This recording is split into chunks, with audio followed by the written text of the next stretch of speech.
Welcome to biology. ఇప్పుడు మీకు 8th క్లాస్లో మీరు మిస్ చేసుకునేటువంటివి, కన్ఫ్యూజ్ అయ్యేటువంటివి చాలా ఉన్నాయి. మీరు ఏం మిస్ చేసుకుంటున్నారు, ఏం కన్ఫ్యూజ్ అవుతారు, ఎలాంటి కన్ఫ్యూజ్ లేకుండా చెప్పే బాధ్యత నాది. మీరు వినండి, కన్ఫ్యూజ్ లేకుండా బిట్ ఆన్సర్ మీరు చేస్తారు. Come to the point. ప్రోటోప్లాజంకు సైటోప్లాజంకు మధ్య ఉన్న డిఫరెన్స్ ఏమిటి? ప్రోటోప్లాజం అంటే జీవ పదార్థం, సైటోప్లాజం అంటే కణద్రవ్యం. చాలా మందికి డౌట్ ఉంటుంది, ప్రోటోప్లాజం అంటే ఏమిటి, సైటోప్లాజం అంటే ఏమిటి అని. కణములో ఉండేటువంటి మొత్తము పదార్థాన్ని ప్రోటోప్లాజం అంటారు. అంటే కేంద్రకము, కణద్రవ్యము, దానిలో ఉండేటువంటి కణాంగాలు మొత్తము కలిపితే ప్రోటోప్లాజం. సో జీవ పదార్థము అంటే కణద్రవ్యము మరియు కేంద్రకము, కణద్రవ్యము మరియు కేంద్రకము.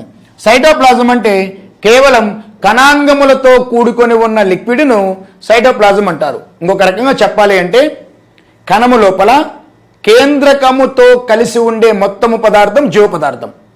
కేంద్రకము లేకుండా మిగిలిన ద్రవ పదార్థాన్ని సైటోప్లాజంగా పరిగణిస్తూ ఉంటాం.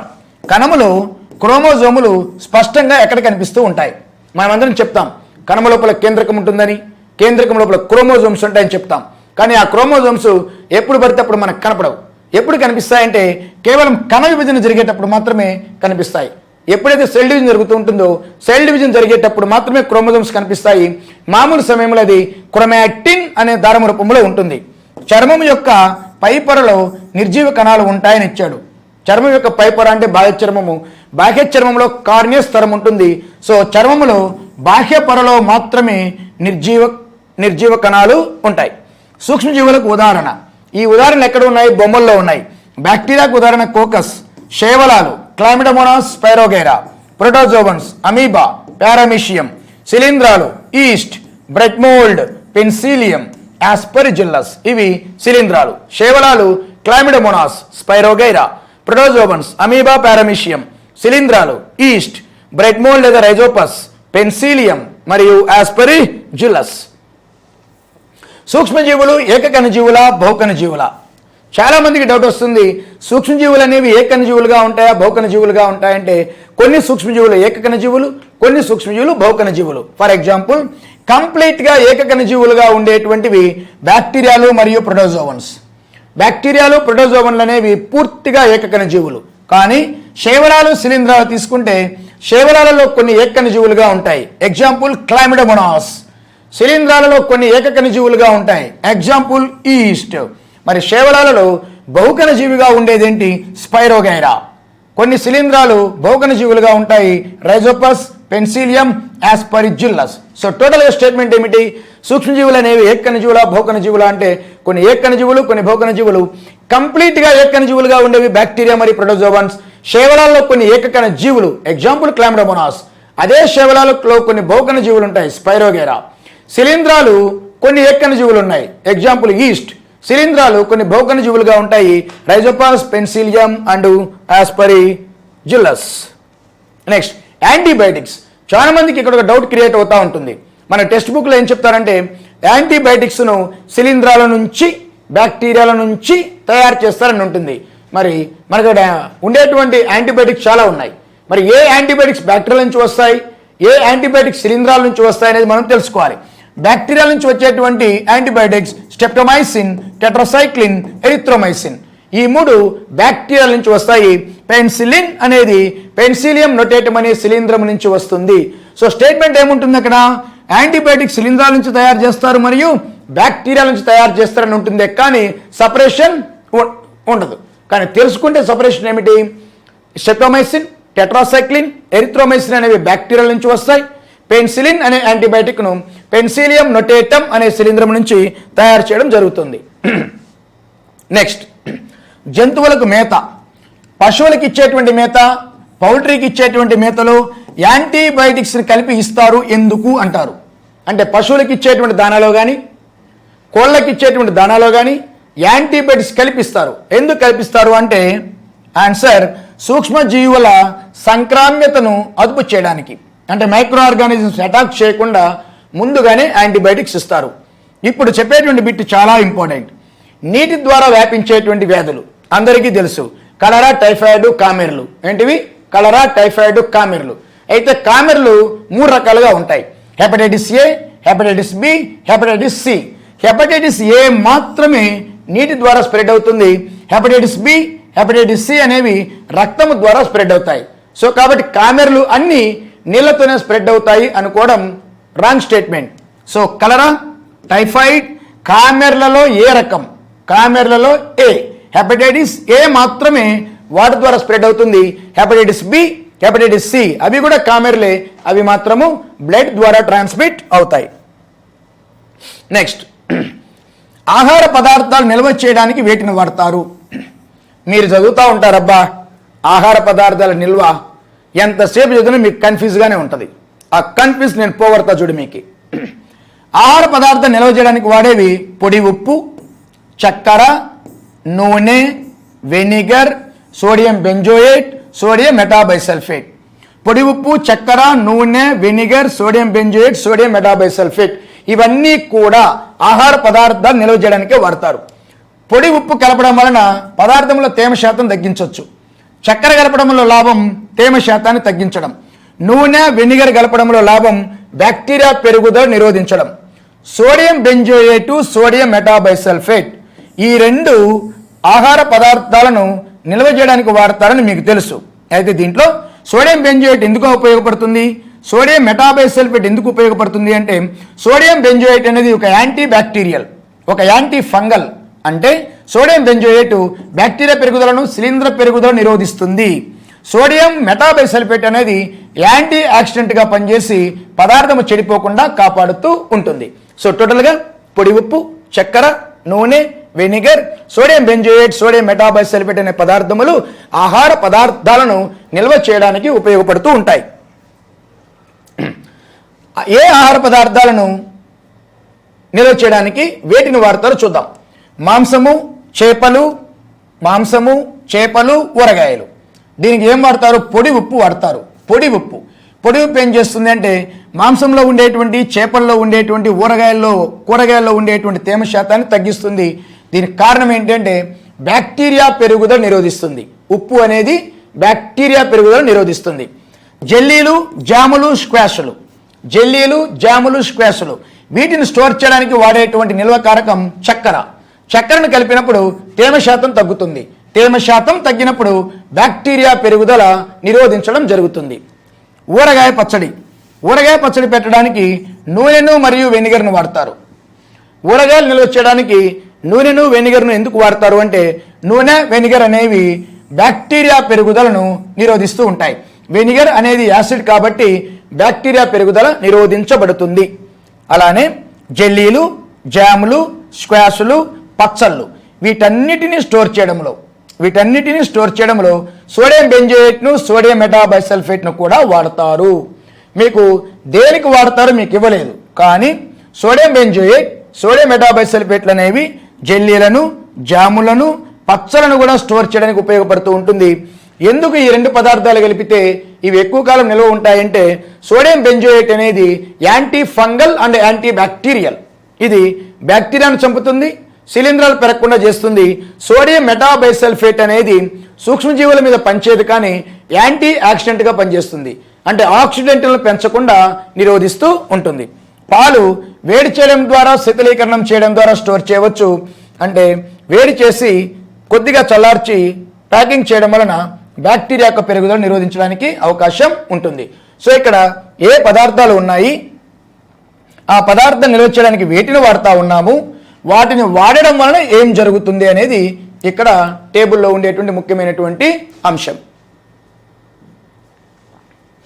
దెన్ ప్రోటీన్స్ని కలిగి ఉండేవి అని అన్నారు. Proteins chlorophyll, DNA, RNA, vitamins వీటిలో ప్రోటీన్స్ ఉంటాయి. క్లోరోఫిల్ అంటే పత్రహరితంలో ప్రోటీన్స్ ఉంటాయి. డిఎన్ఏ, ఆర్ఎన్ఏ ఇవి కేంద్రక ఆమ్లాలు, వీటిల్లో కూడా ప్రోటీన్స్ ఉంటాయి. విటమిన్స్ చాలా రకాలైన విటమిన్స్లో ప్రోటీన్లు అనేవి ఉంటాయి. ఇక్కడ ప్రోటీన్స్ అంటే అమైనో ఆమ్లాలు. క్లోరోఫిల్లో అమైనో ఆమ్లాలు ఉంటాయి, డిఎన్ఏ, ఆర్ఎన్ఏలో ఉంటాయి, విటమిన్స్లో కూడా ఉంటాయి. చాలాసార్లు ఎగ్జామినేషన్లో అడిగారు, ఇవి రేపు కూడా అడుగుతారు. ప్రోటీన్లు కలిగి ఉండే ఈ క్రింది వాటిలో ప్రోటీన్స్ లేనివి ఏవి అంటారు. ప్రోటీన్ లేనిదాన్ని తీసుకొచ్చి ఇక్కడ పెడతారు. Chlorophyll, DNA, RNA, vitamins. Next నత్రజని వలయంలో మొక్కలు, జంతువులు చనిపోయినప్పుడు ఏం జరుగుతుంది అని ఇచ్చాడు. మొక్కలు, జంతువులు చనిపోయినప్పుడు వీటిల్లో ఉండేటువంటి నత్రజనిని సమ్మేళనాలుగా మార్చి మొక్కలకు అందజేసేవి శిలీంధ్రాలు మరియు బ్యాక్టీరియాలు. కానీ కొన్ని బ్యాక్టీరియాలు ఈ మొక్కలు జంతువులు చనిపోయినప్పుడు వాటి శరీరంలో ఉండేటువంటి నత్రజని సమ్మేళనాలను వాయు రూపంలోకి మార్చి మళ్ళా నైట్రోజన్గా మారుస్తూ ఉంటాయి. ఇక్కడ బిట్టేమిటి అంటే మొక్కలు జంతువులు చనిపోయినప్పుడు నత్రజని సమ్మేళనాలుగా మార్చి వాటిని మొక్కలకు అందజేసేవేవి శిలీంధ్రాలు మరియు బ్యాక్టీరియాలు. మొక్కలు జంతువులు చనిపోయినప్పుడు ఆ నత్రజని సమ్మేళనాలను వాయు రూపంలోని నైట్రోజన్గా మార్చేవేవి అంటే బ్యాక్టీరియాలు మనం మెన్షన్ చేయాలి. నెక్స్ట్ వ్యవసాయ పనిముట్లు. వ్యవసాయ పనిముట్ల మీద బిట్టు తప్పనిసరిగా వస్తుంది. ఒక్కొక్క వ్యవసాయ పనిముట్టు ఒకటి కంటే ఎక్కువ పనులను చేస్తుంది. ఆ పనులు ఏంటో మనం చూడాలి. ఒకటి నాగలి. నాగలి అంటే 4 పనులు. నా అంటే 4, నా అంటే 4. 4 పనులు ఏంటి? చాళ్ళు తీయడానికి ఉపయోగపడుతుంది, ఎరువులు వేయడానికి ఉపయోగపడుతుంది, కలుపు తీయడానికి ఉపయోగపడుతుంది, నేలను వదులుగా చేసి గుల్లాబార్చడానికి ఉపయోగపడుతుంది. రెండోది తొల్లిక లేదా గడ్డపార. దీన్ని సాధారణంగా సలికపార అని పిలుస్తూ ఉంటారు. ఇది నేలను వదులుగా చేస్తుంది, కలుపు తీయడానికి కూడా ఉపయోగపడుతుంది. సాంప్రదాయ పనిముట్టు విత్తనాలు నాటడానికి ఉపయోగపడుతుంది. విత్తనాలు చల్లే గొర్రు అది విత్తనాలు నాటడానికే కాకుండా కలుపు తీయడానికి కూడా ఉపయోగపడుతూ ఉంటుంది. బొర్రిగా లేదా త్రవ్వుకోలు. బొర్రిగా లేదా త్రవ్వుకోలు ఇది భూమికి దగ్గరగా వేర్లతో సహా కలుపు తీయడానికి ఉపయోగపడుతూ ఉంటుంది. కొడవలి కోత కోయడానికి ఉపయోగపడుతుంది. హార్వెస్టర్ ఈ పదం కనపడితే హార్వెస్టింగ్ అంటే కోత కోయడం, హార్వెస్టింగ్ అంటే కోత కోయడం. సో హార్వెస్టర్ ఎందుకు ఉపయోగపడుతుంది? పంట కోత కోయడానికి ఉపయోగపడుతూ ఉంటుంది. కంబైన్. కంబైన్ అంటే 2 పనులు. కంబైన్ అంటే 2 పనులు. ఏం చేస్తుంది? కోత కోయడానికి ఉపయోగపడుతుంది మరియు ఆ కోసినటువంటి గడ్డి నుంచి గింజలను బయటికి తీయడానికి ఉపయోగపడుతుంది.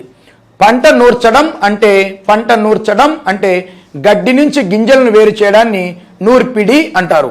సో కంబైన్ అనేది కోత కోస్తుంది, కుప్ప నూరుస్తుంది అంటే గింజలను కూడా వేరు చేస్తుంది.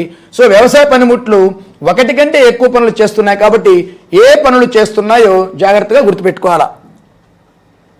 నెక్స్ట్ ఇది ఇంకా చెప్పేదే కాదు, దుమ్ము దులుపుతుంది. బిట్టు దుమ్ము దులుపుతుంది. ఏంటి? రసాయనిక ఎరువులు, సేంద్రియ ఎరువులు. సాధారణంగా మనం ఏమనుకుంటాము అంటే రసాయనిక ఎరువుల్లో సేంద్రియ ఎరువుల్లో ఈ 2 ఎరువుల్లో ఏ ఎరువు వేస్తే పంట దిగుబడి పెరుగుతుంది? సాధారణంగా పంట దిగుబడి పెరుగుతుంది అంటే చాలామంది సేంద్రియ ఎరువులు అనుకుంటారు, మరికొంతమంది రసాయనిక ఎరువులు అంటారు. మరి రసాయనిక ఎరువులు అయితే ఎందుకు రసాయనిక ఎరువులు వేస్తే పంట దిగుబడి పెరుగుతుంది? సేంద్రియ ఎరువులు వేస్తే పంట దిగుబడి ఎందుకు అంతగా రాదు అంటే దానికి ఆన్సర్ ఒకటే. రసాయనిక ఎరువులు వేయడం వల్ల పంట దిగుబడి పెరుగుతుంది, నో డౌట్. ఎందుకు అంటే వృక్ష సంబంధ పోషకాలు ఎక్కువగా ఉంటాయి. రసాయనిక ఎరువుల్లో వృక్ష సంబంధ పోషకాలు ఎక్కువగా ఉంటాయి. ఏంటివి? నైట్రోజన్, ఫాస్ఫరస్, పొటాషియం, ఎన్పీకేలు రసాయనిక ఎరువుల్లో ఎక్కువ. ఎన్పీకేలు అనేవి వృక్ష సంబంధ పోషకాలని అర్థం. ఎగ్జామినేషన్ మిమ్మల్ని ఏమడుగుతాడు అంటే సేంద్రియ ఎరువులతో పోలిస్తే రసాయనిక ఎరువులు పంట దిగుబడిని ఎక్కువగా ఇస్తాయి ఎందుకంటే అంటాడు. మీరేం నేర్చుకుంటారు? రసాయనిక ఎరువుల్లో ఎన్పీకేలు ఎక్కువ నేర్చుకుంటారు. అలాగాదు నేర్చుకోవాల్సింది. దాంట్లో వృక్ష సంబంధ పోషకాలు ఎక్కువ. దేంట్లో? రసాయనిక ఎరువుల్లో వృక్ష సంబంధ పోషకాలు అంటే నైట్రోజన్, ఫాస్ఫరస్, పొటాషియం. సో దీంతో పోలిస్తే సేంద్రియ ఎరువులలో నైట్రోజన్, ఫాస్ఫరస్, పొటాషియంలు తక్కువ.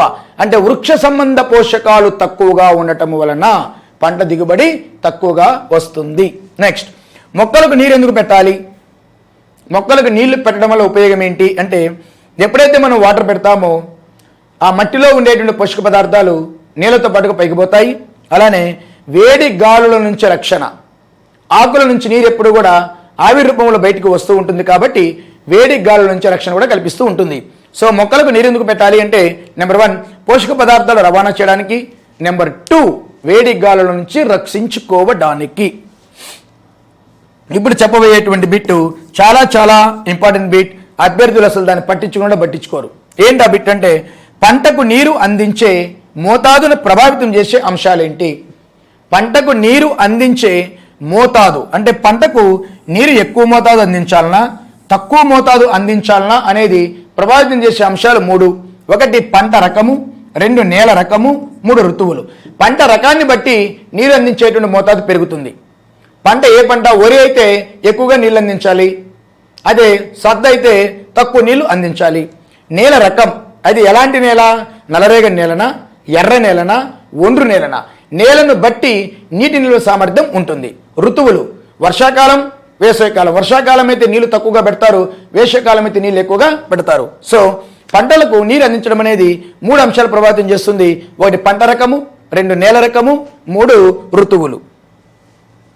నేను ఇది ఇంకా ఇంకా ఇంకా ఇంకా ఇంకా ఇంకా టాప్ క్లాస్ బెయిట్. ఏంటిది, ఎక్కడ ఉంది అంటే పాఠంలో ఉండదు, పాఠం చివరన క్వశ్చన్స్లో ఉంటుంది. దీన్ని ఇస్తే చాలామంది అభ్యర్థులు తప్పు పెడతారు, కానీ ఈజీనే, కానీ తెలుసుకోవాలి. క్వశ్చన్ ఏంటి, ఇలానే ఉంటుంది క్వశ్చన్. చక్కెర పంట ఉత్పత్తికి సంబంధించి సరైన వరుస క్రమాన్ని గుర్తించండి. చక్కెర పంట, చెరుకు పంట ఉత్పత్తికి సంబంధించి సరైన వరుస క్రమాన్ని గుర్తించండి. ఇక్కడ ఏమిచ్చాడు, పంటను చక్కెర కర్మాగారంలో చేర్చడం, నీటిపారుదల, పంట కోత, విత్తనం చల్లుట, నేలను సిద్ధం చేయుట, నేలను దున్నుట, సేంద్రియ ఎరువులు వేయుట. ఈ ఇచ్చిన ఈ క్వశ్చన్ను జంబ్లింగ్ ఉన్నాయి కాబట్టి ఆ వ్యవసాయ పద్ధతులను వరుస క్రమంలో పెట్టాలి. ఈ 7 ఉన్నాయి మొత్తం స్టెప్స్. 7లో మొట్టమొదటి ఏమిటి, నేలను సిద్ధం చేయడం అనేది ఫస్ట్ స్టెప్. రెండోది నేలను దున్నడం, రెండో స్టెప్. ఇది అందరికీ తెలుసు. మరి 3వ స్టెప్ ఏమిటి, విత్తనాలు చల్లడం 3వ స్టెప్పా, ఎరువులు వేయడం 3వ స్టెప్పా. దున్నిన తర్వాత ఏం చేస్తారు, విత్తనాలు వేస్తారు. విత్తనాలు చల్లడం అనేది 3వ దశ. తర్వాత ఎరువులు వేస్తారు, తర్వాత నీళ్లు పెడతారు. సో ఇక్కడ నేలను సిద్ధం చేయడం, నేలను దున్నడం, ఎరువులు వేయడం, నీళ్లు పెట్టడం అనే దానికి మధ్య ఉండేది విత్తనాలు చల్లడం. సో 1వ స్టెప్పు నేలను సిద్ధం చేయడం, 2వ స్టెప్పు నేలను దున్నడం, 3వ స్టెప్పు విత్తనాలు వేయడం, 4వ స్టెప్పు ఎరువులు వేయడం, 5వ స్టెప్పు నీళ్లు పెట్టడం, 6వ స్టెప్పు పంట కోత కోయడం, 7వ స్టెప్పు దానిని పరిశ్రమలకు చేర్చడం. సో 90% మంది అభ్యర్థులు ఈ ప్రశ్న ఇస్తే కొద్దిగా కన్ఫ్యూజ్ అవుతారు. కన్ఫ్యూజ్ కావాల్సిన అవసరం లేదు. సో 1 నేలను సిద్ధం చేయడం, 2 నేలను దున్నడం, 3 విత్తనాలు చల్లడం, 4 ఎరువులు వేయడం, 5 నీళ్లు పెట్టడం, 6 కోత కోయడం, 7 కోసిన దాన్ని పరిశ్రమలకు పంపడం. దెన్ జంతువుల్లో ప్రత్యుత్పత్తి. ఇక్కడ బిట్ ఎన్నోసార్లు అడుగుతారు, దీని మీదనే, కొద్ది దాని మీదనే, అయినా తప్పు పెడతారు. ఏంటది, శుక్ర మాతృకణం. ఏవైతే శుక్రకణాలను తయారు చేస్తూ ఉంటాయో మానవ శరీరంలో, వాటిని శుక్ర మాతృకణాలు అంటారు. శుక్ర మాతృకణంలో క్రోమోజోములు 46 ఉంటాయి. అది ఎక్స్ ఉంటుంది, వై ఉంటుంది. శుక్ర మాతృకణములో 2 లైంగిక క్రోమోజోములు ఉన్నాయి, ఎక్స్ ఉంటుంది, వై ఉంటుంది. శుక్ర మాతృకణములోని క్రోమోజోముల సంఖ్య 46 ఉంటుంది. లైంగిక క్రోమోజోముల సంఖ్య దాంతో కలిపి 2 ఉంటుంది. అయితే ఈ శుక్ర మాతృకణాలు క్షయకరణ విభజన చెందడం వలన శుక్రకణాలు వస్తాయి. క్షయకరణ విభజన అంటే ఇక్కడ ఉండే క్రోమోజోముల సంఖ్య సగానికి తగ్గించబడాలి. శుక్ర మాతృకణములు ఎన్ని ఉన్నాయి, 46 ఉన్నాయి. దాని నుంచి ఏర్పడే శుక్ర కణములు ఎన్ని ఉంటాయి, 23నే ఉంటాయి. అంటే శుక్రకణముల క్రోమోజోముల సంఖ్య 23. 2 రకాల శుక్రకణాలు ఏర్పడతాయి. ఎప్పుడైతే దీంట్లో క్షయకరణ విభజన చెందుతుందో, దీంట్లో ఎన్ని క్రోమోజోములు ఉన్నాయి, లైంగిక క్రోమోజోములు అన్ని 2 ఉన్నాయి, ఎక్స్ ఉంది, వై ఉంది. అయితే శుక్రకణాలు ఏర్పడేటప్పుడు కొన్ని శుక్రకణాలకి ఎక్స్ వెళ్తుంది, కొన్ని శుక్రకణాలకి వై అవుతుంది. అంటే ఎగ్జామినేషన్లో బిట్ ఏమడుగుతారు అంటే శుక్ర మాతృకణములోని లైంగిక క్రోమోజోముల సంఖ్య ఎంత, 2, ఎక్స్ అండ్ వై. శుక్ర మాతృకణములోని క్రోమోజోముల సంఖ్య ఎంత, 46. శుక్ర కణములోని క్రోమోజోముల సంఖ్య ఎంత, 23. ఒక శుక్రకణములో ఎన్ని ఎక్స్ క్రోమోజోములు ఉంటాయి, 1. ఒక శుక్రకణములో ఎన్ని వై క్రోమోజోములు ఉంటాయి, 1. అలానే అండమాతృకణాన్ని తీసుకుంటే అండమాతృకణములో 46 క్రోమోజోములు ఉంటాయి. అండమాతృకణములో 2 లైంగిక క్రోమోజోములు ఉంటాయి, ఎక్స్ మరియు ఎక్స్. అండమాతృకణము క్షయకరణ విభజన చెందడం వలన అండకణాలు ఏర్పడతాయి. క్షయకరణ విభజన అంటే క్రోమోజోముల సంఖ్య సగానికి తగ్గించబడుట. అంటే 46 ఏమవుతుంది, 23 అవుతుంది. మరి అండకణాలు ఎన్ని ఏర్పడినా ప్రతి అండకణములోనూ 1 ఎక్స్ క్రోమోజోమ్ మాత్రమే ఉంటుంది. సో అండములో ఉండే ఎక్స్ క్రోమోజోముల సంఖ్య 1. శుక్రకణములో ఉండే క్రోమోజోముల సంఖ్య ఎక్స్ క్రోమోజోముల సంఖ్య 1. శుక్రకణములోని వై క్రోమోజోముల సంఖ్య 1. అండకణములోని వై క్రోమోజోముల సంఖ్య ఏమీ ఉండదు. ఈ విషయము ఎన్నిసార్లు అడిగినా కూడా అభ్యర్థులు తప్పు పెడుతూనే ఉంటారు. మాతృకణం అనే పదము వస్తేనే 46 క్రోమోజోములు పెట్టాలా. కేవలం శుక్రకణము వేరు, శుక్రమాతృకణం వేరు. శుక్రమాతృకణం అంటే 46, శుక్రకణం అంటే 23. శుక్రమాతృకణము అంటే ఎక్స్ మరియు వై, శుక్రకణము అంటే ఎక్స్ లేదా వై. అది గుర్తుపెట్టుకో. నెక్స్ట్ ఇక్కడ 4 బిట్లు రాశాను, ఎందుకు చూడు. అండాలు తయారయ్యేటువంటి ప్రాంతాలు. మానవులలో అండాలు ఎక్కడ తయారవుతాయి? స్త్రీబీజ కోశంలో తయారవుతాయి. నెక్స్ట్ అండాలు విడుదల లేదా అండోత్సర్గం జరిగే ప్రాంతం స్త్రీబీజ కోశమే. అండము ఫలదీకరణం చెందే ప్రాంతం స్త్రీబీజ వాహిక లేదా ఫెలోపియన్ వాహిక. ఫలదీకరణము చెందినటువంటి అండం ప్రాథమిక విభజనలు జరుపుకునేటువంటి ప్రాంతం ఫాలోపియన్ నాళము లేదా స్త్రీబీజ వాహిక. పిండాభివృద్ధి జరిగేటువంటి ప్రాంతం గర్భాశయం. ఇవి 1, 2, 3, 4, 5 బిట్లు డిఫరెంట్గా ఉంటాయి. అండాలు ఎక్కడ తయారవుతాయి? స్త్రీబీజ కోశంలో తయారవుతాయి. అండాలు విడుదల ఎక్కడ జరుగుతుంది? స్త్రీబీజ కోశంలోనే జరుగుతుంది. అండము ఫలదీకరణం ఎక్కడ జరుగుతుంది? ఫాలోపియన్ ట్యూబ్లో జరుగుతుంది. ఫలదీకరణం చెందిన అండము ప్రాథమికంగా కొన్ని విభజనలు జరుపుకుంటుంది. ఆ ప్రాంతం ఎక్కడన్నా కూడా ఫాలోపియన్ నాళమే. పిండాభివృద్ధి జరిగేటువంటి ప్రాంతము గర్భాశయం. ఇక్కడ చూడండి, అసలు బిట్టు ఇక్కడే వస్తుంది ప్రత్యుత్పత్తి పాఠంలో. 8వ తరగతి ప్రత్యుత్పత్తి పాఠంలో బిట్ అడిగితే ఇక్కడే వస్తుంది. అభ్యర్థులు ఇక్కడే తప్పు పెడతారు. క్వశ్చన్ ఏంటి? అన్ని అకశేరుకాలలో బాహ్య ఫలదీకరణం జరుగుతుందా? అన్ని సకశేరుకాలలో అంతర ఫలదీకరణం జరుగుతుందా? ఇప్పుడు అకశేరుకాలు అంటే వెన్నుముక లేని జంతువులు.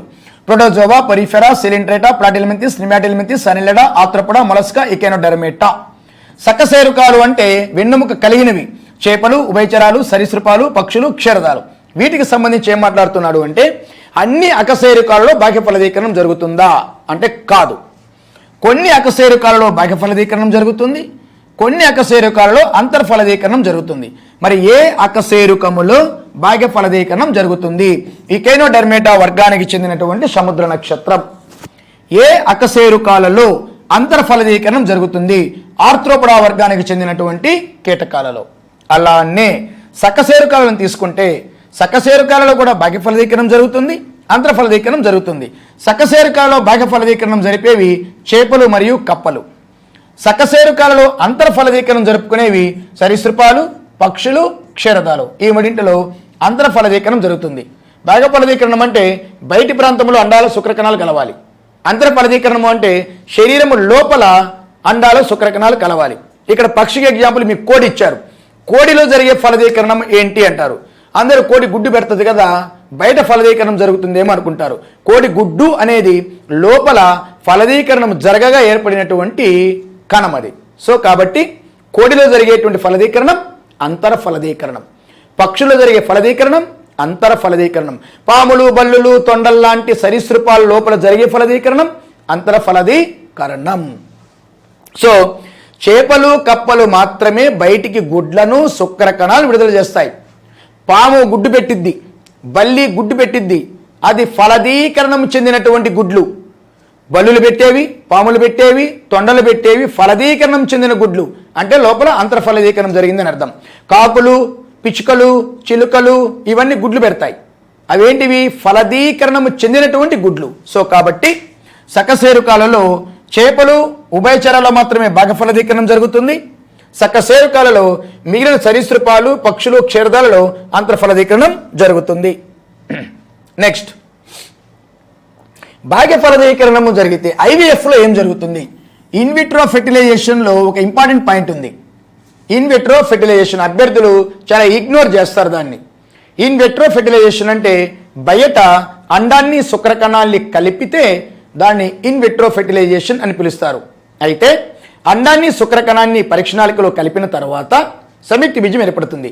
ఏర్పడినటువంటి ఈ సంయుక్త బీజాన్ని ఒక గాజు ఫలకములో 1 వారం రోజుల పాటు ఉంచుతారు. 1 వారం రోజులు అయిపోయిన తర్వాతనే తల్లి యొక్క గర్భాశయంలోనికి ప్రవేశపెట్టడం జరుగుతుంది.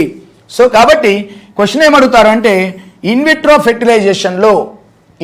ఫెర్టిలైజేషన్లో ఫలదీకరణం చెందించినటువంటి సంయుక్త బీజాన్ని ఎన్ని రోజుల తర్వాత తల్లి గర్భాశయంలో ప్రవేశపెడతారు? 7 డేస్.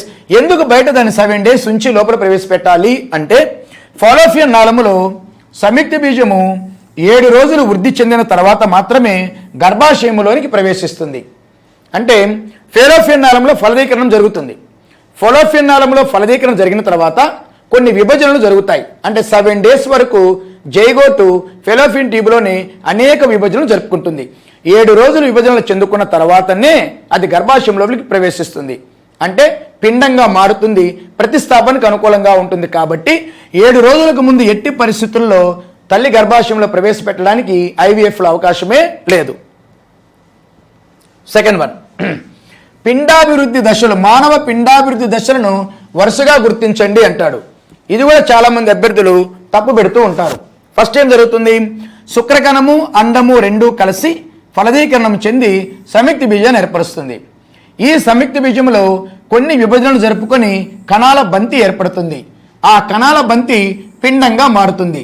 పిండము భ్రూణమవుతుంది. ఈ భ్రూణమే శిశువుగా మారుతుంది. అంటే ఫలదీకరణం ఫలితంగా సంయుక్త బీజం నుంచి కణాల బంతి నుంచి పిండము నుంచి భ్రూణం నుంచి శిశువు. ఇది ఎగ్జామినేషన్ అడుగుతారు. మానవునిలో పిండాభివృద్ధి దశలకు సంబంధించి వరుస క్రమాన్ని గుర్తించండి అని అభ్యర్థులు తప్పు పెడతారు. దాంతోపాటు ఇక్కడ 2 ఇంపార్టెంట్ పాయింట్స్ కూడా స్టూడెంట్స్ ఇగ్నోర్ చేస్తూ ఉంటారు. పిండము అంటే కణజాలాలు అవయవాలు అభివృద్ధి చెందుతున్న దశ. ఇక్కడ భ్రూణము అంటే శరీర భాగాలు వృద్ధి చెందిన దశ. అంటే పిండములో ఎంబ్రియానిక్ స్టేజిలో పిండములో మనము శరీర అవయవాలను ఖచ్చితంగా గుర్తించలేము, డెవలప్ అవుతూ ఉంటాయి. ఈ పిండము 3 నెలలకు చేరుకుంటే దాన్ని భ్రూణము అంటాం. భ్రూణములో మాత్రమే శరీర భాగాలు మనం స్పష్టంగా గుర్తించవచ్చు. సో పిండ దశలో గుర్తించలేము. భ్రూణము అంటే 3 నెలల పిండాన్ని భ్రూణము అని పిలుస్తారు. సెకండ్ వన్, ఇది చాలా ఇంపార్టెంట్ బిట్. చాలా ఇంపార్టెంట్ బిట్. ఇది అందరూ ఇగ్నోర్ చేస్తారు. ఏంటి అది? నేను కూడా ఇగ్నోర్ చేశాను, ఈరోజే కనుక్కున్నాను. నేను పాఠం చెప్పేటప్పుడు కూడా ఇది ఎప్పుడు చెప్పలేదు. ఈరోజు పరిశీలనగా చూస్తే ఈ బిట్ దొరికింది. ఫలదీకరణం చెందిన అండము చుట్టూ ఫలదీకరణం చెందిన అండము అంటే సంయుక్త బీజము. ఫలదీకరణం చెందిన అండము చుట్టూ రక్షక పొరలు స్త్రీ ప్రత్యుత్పత్తి వ్యవస్థలో ఏ భాగంలో ఏర్పడతాయి? బిట్టు వెరైటీగా ఉంది కదా.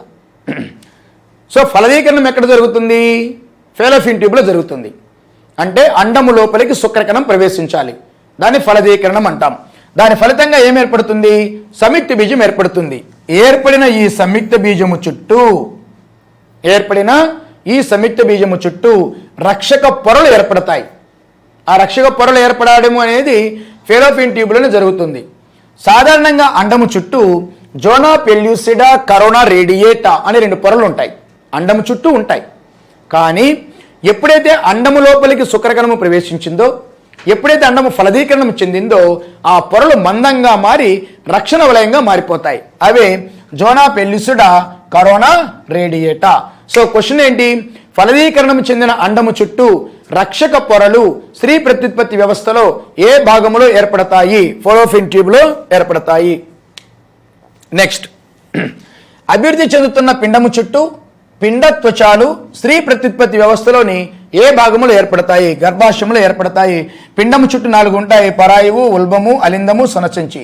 సో డిఫరెన్స్ ఏమిటి అంటే, అక్కడ సంయుక్త బీజము చుట్టూ రక్షక పొరలు ఎక్కడ ఏర్పడతాయంటే ఫెలోపియన్ నాళము. పిండము చుట్టూ రక్షక పొరలు ఎక్కడ ఏర్పడతాయంటే గర్భాశయంగా మనం పరిగణలోకి తీసుకోవాలి. నెక్స్ట్ వన్, ఇది కూడా దుమ్ము బిట్టిది. ఏంటో చూడు. పట్టుపురుగు జీవిత చక్రములో ఏ దశలో జీవి ప్రౌఢజీవి కంటే భిన్నంగా ఉంటుంది? అదొక క్వశ్చన్. రెండవ క్వశ్చన్, కప్ప జీవిత చక్రములో ఏ దశలో జీవి ప్రౌఢజీవి కంటే భిన్నంగా ఉంటుంది? మనకి ఇక్కడ పట్టుపురుగు జీవిత చక్రంలో 4 దశలు ఉన్నాయి: గుడ్డు దశ, లార్వా దశ, ప్యూపా దశ, ప్రౌఢ దశ. ఈ 4 దశలలో ఏ దశలో జీవి ప్రౌఢ దశకు భిన్నంగా ఉంటుంది? ఆన్సర్ గుడ్డు దశ, లార్వా దశ, ప్యూపా దశ, ప్రౌఢ దశ. ఆన్సర్ ప్యూపా దశ. ప్యూపా దశలో ఉన్నటువంటి జీవి ప్రౌఢ దశకు భిన్నంగా ఉంటుంది. ఇక్కడ కప్పను తీసుకుంటే గుడ్డు దశ, లార్వా దశ, ప్రౌఢ దశ. లార్వా దశలో తల్లి జీవితో భిన్నంగా కనిపిస్తుంది. సో క్వశ్చన్ చాలా ఇంపార్టెంట్. ఇది పట్టుపురుగు జీవిత చక్రంలోని ఏ దశలో జీవి ప్రౌఢజీవి కంటే భిన్నంగా ఉంటుంది? ప్యూపా దశ. కప్ప జీవిత చక్రంలో ఏ దశలో జీవి ప్రౌఢజీవి కంటే భిన్నంగా ఉంటుంది? లార్వా దశ. అదైతే పట్టుపురుగు, ఇదైతే కప్ప.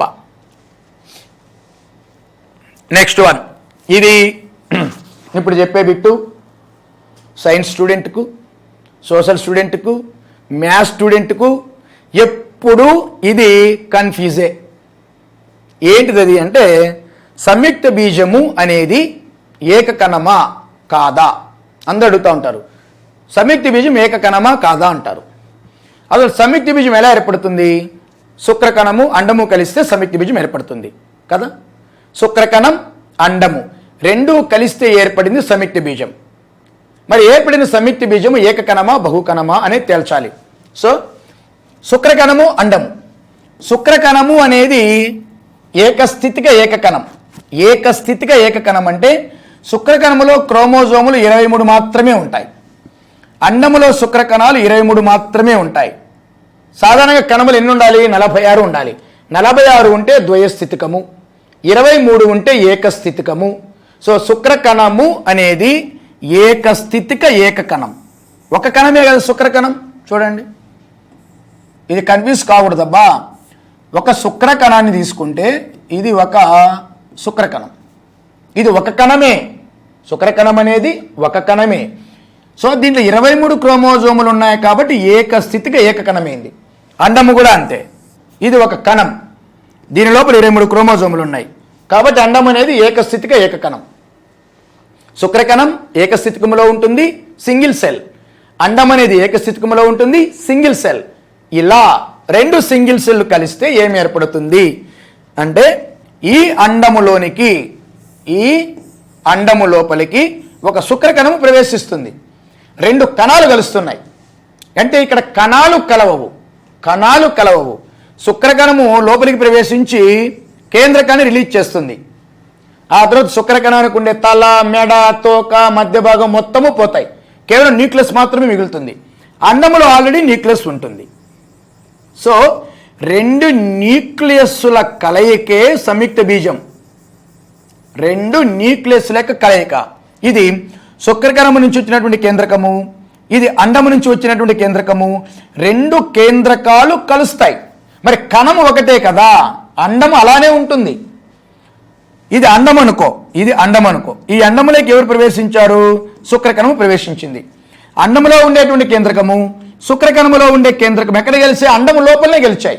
అండం అనేది ఏకకణం, కానీ ఆ ఏకకణము లోపల రెండు కేంద్రకాలు కలిశాయి కాబట్టి ఇది ద్వయస్థితిక ఏకకణం. దీన్నే మనం సంయుక్త బీజము అంటాం. క్లియర్? శుక్రకణము ఏకకణమే, అండము ఏకకణమే, సంయుక్త బీజము ఏకకణమే. కాకపోతే శుక్రకణము అండం అనేవి ఏకస్థితికంలో ఉంటాయి, ఇది ద్వయస్థితికంలో ఉంటుంది. సో డైరెక్ట్ స్టేట్మెంట్ ఏమిటి అంటే, సంయుక్త బీజము అనేది ద్వయస్థితిక ఏకకణంగా పరిగణించాలి.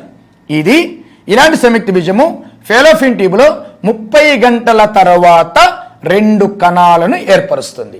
అప్పుడు ద్వయస్థితిక, అప్పుడు ఏకస్థితిక కణము కాదు, రెండు కణాలు బహుస్థితికం అని పిలుస్తాం. ఇక్కడ ఏర్పడుతుంది. 30 గంటల తర్వాత రెండు కణాలను ఏర్పరుస్తుంది. అప్పుడు ఇది బహుకణం. తర్వాత 15 గంటల తర్వాత 4 కణాలను ఏర్పరుస్తుంది. 3 రోజుల తర్వాత 8 కణాలను ఏర్పరుస్తుంది. 7 రోజుల తర్వాత బ్లాస్ట్ లాగా మారుతుంది. సో ఫస్ట్లో సంయుక్త బీజం అనేది ఒక కణమే, తర్వాత రెండు కణాలుగా మారితే బహుకణం అవుతుంది. ఆ తర్వాత 2 4 అవుతుంది, 4 8 అవుతుంది, 8 16 అవుతుంది, 16 32 అవుతుంది. సో టోటల్గా ఒకటే స్టేట్మెంట్, శుక్రకణాలు ఏకస్థితికంలో ఉంటాయి, అండకణము ఏకస్థితికంలోనే ఉంటుంది. ఈ రెండు కలిస్తే సంయుక్త బీజం ఏర్పడుతుంది.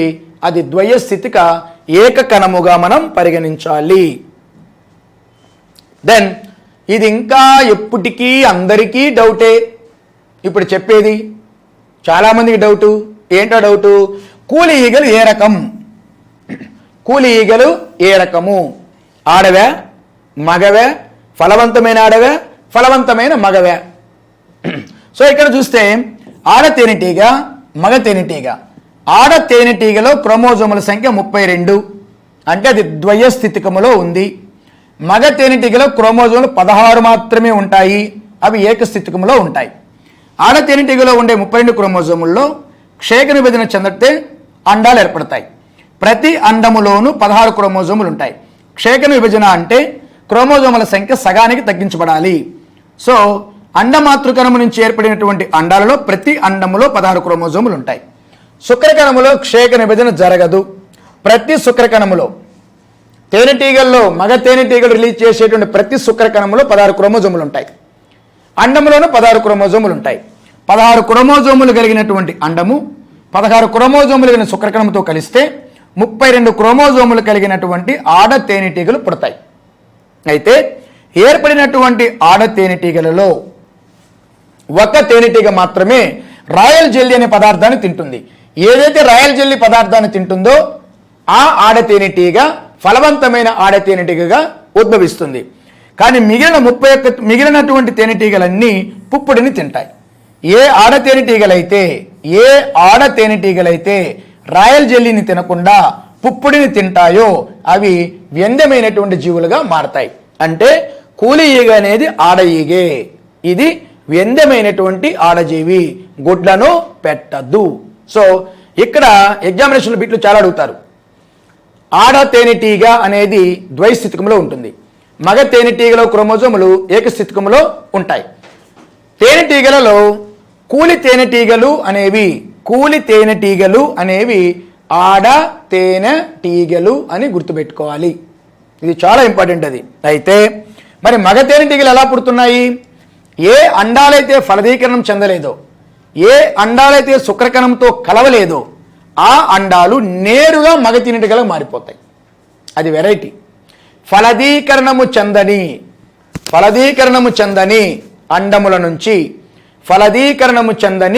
అండముల నుంచి నేరుగా మగ తేనెటీగలు వస్తాయి. దాన్ని అనిషేక జననం అని పిలుస్తారు. అండాలు ఫలదీకరణం చెందితే ఆడ తేనెటీగలు వస్తాయి. అండాలు ఫలదీకరణం చెందకపోతే మగ తేనెటీగలు వస్తాయి. కూలి ఈగలు అనేవి ఆడ వ్యంగ్యమైనటువంటి తేనెటీగలు అని గుర్తుపెట్టుకోవాలా. నెక్స్ట్, తేనె పట్టులో గుడ్లు పొదగడానికి కావలసిన ఉష్ణోగ్రత అందించే తేనెటీగ రకమేది? ఇది పాఠంలో ఉండదు. పాఠం అయిపోయిన తర్వాత, అభ్యాసం అయిపోయిన తర్వాత చివరిన గమనికలో ఇచ్చారు. తేనె పట్టులో గుడ్లు పొదగడానికి కావలసిన కనీస ఉష్ణోగ్రత 35 డిగ్రీ సెల్సియస్, 35 డిగ్రీల సెల్సియస్ ఉండాలి. మరి ఆ గుడ్లు పొదగడానికి కావలసినటువంటి ఆ టెంపరేచర్ని ఎవరు కలిగిస్తారు? గుడ్లు పెట్టడానికి కారణమైన డ్రోనా, గుడ్లు పెట్టినటువంటి క్వీనా, కూలి ఈగల, స్కౌట్ ఈగల? ఆన్సర్ తేల్చాలి. ఆన్సర్ క్వీన్ కాదు, కూలి ఈగలే. ఈ కూలి ఈగలే ఆ టెంపరేచర్ను కలుగజేస్తూ ఉంటాయి. ఈ కూలి ఈగలన్నీ గుమికూడి గుడ్ల మీద అలా ఉంటే అక్కడ టెంపరేచర్ పెరుగుతూ ఉంటుంది. ఆడమ్స్ యాపిల్ అనేది మగపిల్లలో ఉంటుంది, గొంతు ప్రాంతంలో ఉంటుంది. ఆడమ్స్ యాపిల్ అంటే స్వరపేటికలోని మృదులాస్థి ఫలకము ముందుకు చొచ్చుకొని రావడం. స్వరపేటికలో 9 మృదులాస్థి ఫలకాలు ఉంటాయి. సౌండ్ బాక్స్ స్వరపేటికలో ఉండేటువంటి 9 మృదులాస్థి ఫలకాలలో ఒక మృదులాస్థి ఫలకం పెద్దదిగా ఉండి గొంతు భాగంలో బయటికి చొచ్చుకొని ఉంటుంది. దాన్నే ఆడమ్స్ యాపిల్ అని మనం పిలుస్తూ ఉంటాం. ఋతుచక్రంలో ఎన్ని దశలు ఉంటాయి? ఋతుచక్రంలో 4 దశలు ఉంటాయి. 4 దశలు వరుసగా గుర్తుపెట్టుకోవాలి. వరుస క్రమం అక్కడ ఇవ్వలేదు, నెంబర్లు అయితే వేయలేదు, నేను నెంబర్లు వేశాను. ఋతుచక్రంలో ఉండేటువంటి మొట్టమొదటి దశ అండం పరిపక్వత చెందడం. 2 పరిపక్వత చెందినటువంటి అండము బయటికి రావడం. 3 గర్భాశయ కుడ్యం మందంగా మారడం. 4 ఋతుస్రావక దశ. దీన్ని ఫోలికల్ దశ, అండోత్సర్గ దశ, ల్యూటియల్ దశ, ఋతుస్రావక దశ అని పిలుస్తారు. ఋతుస్రావములో మొదటగా జరిగేది అండ పరిపక్వత, 2వ దశ అండోత్సర్గము, 3 గర్భాశయ కుడ్యం మందంగా మారడం, 4 ఋతుస్రావం. వాటికి పెట్టినటువంటి పేర్లు ఫోలికల్ దశ, అండోత్సర్గ దశ, ల్యూటియల్ దశ మరియు ఋతుస్రావక దశ. నెక్స్ట్, ఇది కూడా చాలా ఇంపార్టెంట్ అయినటువంటి బిట్టు. మన శరీరంలో అంతఃస్రావక గ్రంథుల స్థానాలను పైనుంచి కింది వరకు వరుసగా గుర్తించండి అంటాడు. ఇది పాఠంలో ఉండదు. మనం బొమ్మను చూసి బొమ్మను ఆధారంగా చేసుకొని గ్రంథులు వరుస క్రమంలో పెట్టుకోవాలి. మొదటిది పీయూష గ్రంథి, 2 థైరాయిడ్ గ్రంథి, 3 అధిర్క గ్రంథి, 4 క్లోమ గ్రంథి, 5 స్త్రీబీజకోశ గ్రంథి, 6 ముష్కాలు. మన శరీరంలో ఆయా గ్రంథులు ఉన్నటువంటి ప్రాంతాలను బట్టి తల ప్రాంతము నుంచి కింది ప్రాంతానికి లెక్క పెట్టుకుంటూ వస్తే ఇలా వస్తుంది. పీయూష గ్రంథి, థైరాయిడ్ గ్రంథి, అధిర్క గ్రంథి, క్లోమా గ్రంథి, స్త్రీలలో స్త్రీబీజకోశ గ్రంథులు, తర్వాత ముష్కాలు. అంటే పురుషుల్లో ఉండే ముష్కాల కంటే స్త్రీలలో ఉండే స్త్రీ బీజకోశాలే పైన ఉంటాయి కాబట్టి ఆర్డర్ ఈ విధంగా ఇవ్వడం జరిగింది. ఈ ఆర్డర్ ఇచ్చేసి జంబ్లింగ్ చేస్తారు, గుర్తుపెట్టుకోవాలా. నెక్స్ట్, వన్యప్రాణులు సంరక్షణ అనే పాఠంలో బయోస్పియర్ రిజర్వ్ అంటే ఏమిటి, జాతీయ పార్క్ అంటే ఏమిటి, వన్యప్రాణి అభయారణ్యాలు అంటే ఏమిటి అనేది ఎప్పుడు అడుగుతూ ఉంటారు. బయోస్పియర్ రిజర్వ్ చాలా పెద్దది, జాతీయ పార్కు తర్వాత పెద్దది, వన్యప్రాణి సంరక్షణ కేంద్రం తర్వాత పెద్దది. అంటే రక్షిత ప్రాంతాలలో అతి పెద్దది బయోస్పియర్ రిజర్వ్, అతి చిన్నది వన్యప్రాణి సంరక్షణ కేంద్రం. మరి వీటికి డెఫినేషన్లు గుర్తుపెట్టుకోవాలా. మన టెట్లో రెండు పేపర్లు అడిగారు. బయోస్పియర్ రిజర్వ్ అనగా నువ్వు 3 పదాలు గుర్తుపెట్టుకోవాలి. వన్యప్రాణులు, వృక్ష జంతువులు, గిరిజన సాంప్రదాయం. వన్యప్రాణి అని, వృక్ష జంతువులని, సాంప్రదాయం అనే 3 పదాలు కనపడితే బయోస్పియర్ రిజర్వ్ పెట్టాలి. అలా కాకుండా వన్యప్రాణులు, సహజ వనరులు, ఆవాసాలు, వన్యప్రాణులు, సహజ వనరులు, ఆవాసాలు, ఈ 3 పదాలు కనపడితే జాతీయ పార్కు పెట్టాలి. కేవలం జంతువు ఆవాసం, జంతువు ఆవాసం అనే 2 పదాలు కనపడితే వన్యప్రాణి సంరక్షణ కేంద్రం పెట్టాలి. అయితే బయోస్పియర్ రిజర్వాయర్కు, జాతీయ పార్కుకు, వన్యప్రాణి సంరక్షణ కేంద్రాలకు డెఫినేషన్లతో పాటు అక్కడ ఉండే కండిషన్లు కూడా చాలా ఇంపార్టెంట్. జాతీయ పార్కులో, బయోస్పియర్ రిజర్వాయర్లో ఒకే కండిషన్ ఉంటుంది. ఈ రెండింటిలో జంతువులను హింసించరాదు, జంతువులను చంపరాదు, జంతువులను వేటాడరాదు, కట్టెలు సేకరించరాదు, పశువులతో గడ్డి మేపరాదు, ఔషధాలు సేకరించరాదు. అంటే ఎలాంటి మానవ చర్యలకు అనుమతించబడవు. ఎక్కడ? బయోస్పియర్ రిజర్వ్లోను, జాతీయ పార్కులోను. కాకపోతే వన్యప్రాణి సంరక్షణ కేంద్రంలో 3ంటికి పర్మిషన్ ఉంది. ఇక్కడ కూడా జంతువులను చంపరాదు, జంతువులను హింసించరాదు, జంతువులను వేటాడరాదు, కానీ కట్టెలు సేకరించుకోవచ్చు, పశువులను మేపుకోవచ్చు, ఔషధాలను సేకరించుకోవచ్చు. ఇప్పుడు చెప్పినటువంటి ఈ 2 రేపు డిఎస్సిలో కూడా అడుగుతారు, మన టెట్ పేపర్లో కూడా అడిగారు. The last one, greenhouse వాయువులు. ఇది కిర్రాక్ బిట్ అన్నమాట, కిర్రాక్ బిట్. గ్రీన్ హౌస్ వాయువులుగా వీటిని పరిగణిస్తారు. కార్బన్ డైఆక్సైడ్, మీథేన్, నైట్రోజన్ ఆక్సైడులు. కార్బన్ డైఆక్సైడ్, మీథేన్, నైట్రోజన్ ఆక్సైడులు, ఆ 3ంటిని గ్రీన్ హౌస్ వాయువులు అంటారు. ఆ 3ంటితో పాటు నీటి ఆవిరి కూడా గ్రీన్ హౌస్ వాయువే. మన టెట్లో అడిగారు. మనమందరం వాయువులు అనుకుంటాం. నీటి ఆవిరి ఎందుకు గ్రీన్ హౌస్ వాయువు అయింది అంటే, గ్రీన్ హౌస్ వాయువులు ఏం చేస్తాయి, భూమి మీదకి చేరినటువంటి సూర్యకిరణాలు పరావర్తనం చెందేటప్పుడు అడ్డుకుంటాయి. మరి గాలిలో నీటి ఆవిరి ఉండదా? ఉంటుంది. నీటి ఆవిరి కూడా పరావర్తనం చెందేటువంటి సూర్యకిరణాలను ఆపుతుంది. కాబట్టి నీటి ఆవిరి కూడా గ్రీన్ హౌస్ వాయువు కిందకి తీసుకోవడం జరిగింది. నెక్స్ట్,